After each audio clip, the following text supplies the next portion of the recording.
প্রায় 11 বছর আগে শিশু সন্তানকে হারিয়ে ফেলেছিলেন মা। সন্তানের বয়স যখন মাত্র 4 বছর। এক যুগেরও বেশি সময় ধরে বুকে বয়ে বেড়াচ্ছিলেন সন্তান হারানোর বেদনা। কিন্তু পবিত্র ওমরাহ পালন করতে গিয়ে সেই বেদনা রূপ নিয়েছে মা ছেলের মিলনের স্বর্গীয় দৃশ্যে। সিরিয়ার যুদ্ধের মধ্যে শিশুটিকে হারিয়ে ফেলেছিলেন তার মা। হয়তো ভাবেননি হারানো সন্তানকে আর ফিরে পাবেন, কিন্তু পবিত্র রমজান মাসে ওমরাহ পালনে গিয়ে মহা আনন্দের দেখা পেলেন তিনি।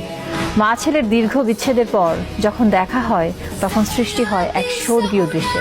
সেই দৃশ্য ক্যামেরাবন্দি করে অনেকে প্রকাশ করেছেন সামাজিক যোগাযোগ মাধ্যমে। এভাবেও ফিরে আসা যায়। ছোট্ট এক জীবনে অপেক্ষাটা দীর্ঘ 11 বছরের। অবশেষে মায়ের কোলে ঝাঁপিয়ে পড়া হবেই বা না কেন, কোলটা যে পৃথিবীর সবচেয়ে নিরাপদ আশ্রয়স্থল, তাই অনেকটা সময় মাকে জড়িয়ে ধরেছিল সিরীয় কিশোর সাফওয়ান আনসারি। আর বুকের উষ্ণতায় সন্তানকে জাপটে ধরে ফিরে পাওয়ার কান্নায় বুক ভাসাচ্ছিলেন মা।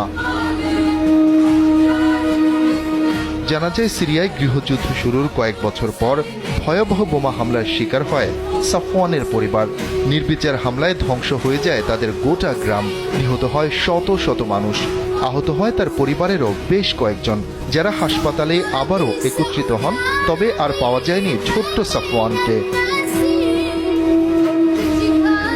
হারিয়ে যাওয়ার পর বেশ কয়েকজনের হাত ঘুরে সবশেষ একটি পরিবারে আশ্রয় পায় শিশু সাফওয়ান।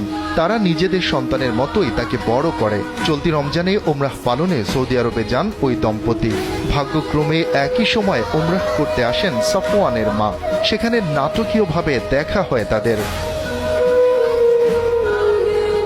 মূলত বিভিন্ন সংস্থার মাধ্যমে সাফওয়ানকে খুঁজে বেড়াচ্ছিলেন তার মা। অন্যদিকে যাদের কাছে সে বড় হচ্ছিল, তাদেরও চাওয়া ছিল শিশুটি পরিবার খুঁজে পাক। এজন্য তার ছবি ও তথ্য বেশ কিছু সংস্থার ওয়েবসাইটে দিয়েছিলেন তারা।